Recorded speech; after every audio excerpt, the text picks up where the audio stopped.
In related news, new reports from authorities within the Israel Psychiatric Association now showing that upwards of 20% of Israelis, or nearly 1.6 million people, could be suffering from acute emotional and psychological distress as a result of the coronavirus pandemic. Joining me to break down the report is Israeli psychologist Dr. Kamila Forkosh Lavan. Kamila, thank you so much for being with us. Thank you for having me.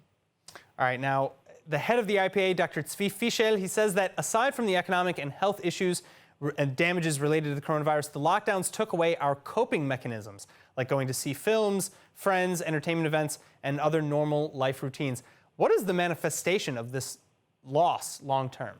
Long term, it's going to be devastating, especially because we have a whole generation of children that right now are going to be affected. Yes, so let's talk a little bit about the coping mechanisms as far as the adults are concerned. Yes, where exactly we can't go out, we can't really meet anyone, we can't go to a movie.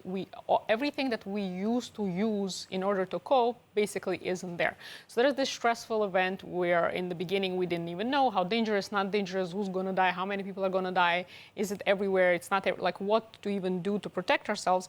Now, on top of that, we also can't go to have Shabbat dinner, or we can't go out for a coffee or anything like that. Obviously, as adults, we're more stressed. And who you think is handling the brunt of that stress at home? Assuming the kids and the elderly, right? are getting the most of it. Okay. Well, so that brings me to my next question. How do you prepare for or address an entire generation that you are saying now is likely going to be traumatized? So I think that first let's talk about some of the effects, just so that it's clear, and then I would like to go to your question as well. Basically, again, the grunt the children are handling, and also, of course, the elderly. So for children, there are no kindergartens. First grade, second grade is still from last year. The education, of course, is suffering very much. Social development is suffering very much. Children that just started, let's say, kindergarten, the association is basically because they're being yanked away always, that social situations are just anxiety-provoking because they didn't have the time to calm down yet and actually play and have fun. So this is a very big problem, yes? Now, for the elderly, as we know, they move less. They're not, the social contact that they would have with their grandchildren, which we know there's a lot of research on longevity and happiness, it's very important.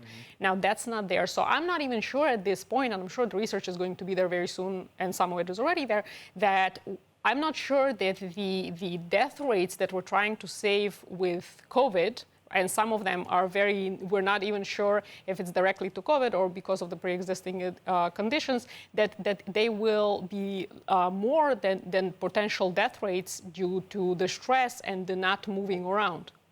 Well, so again, though, how do you address an entire generation that's traumatized? How do you deal with it? So it's very important to understand the effects first, right? Because we can, on one hand, talk to the parents and try to make them understand that the more calm you are in the family, the more calm your children will be. But I think the way we do everything, the way we handle it socially is very important, and to understand that the way our solutions are socially, yes, should be perhaps different, not always with a seger.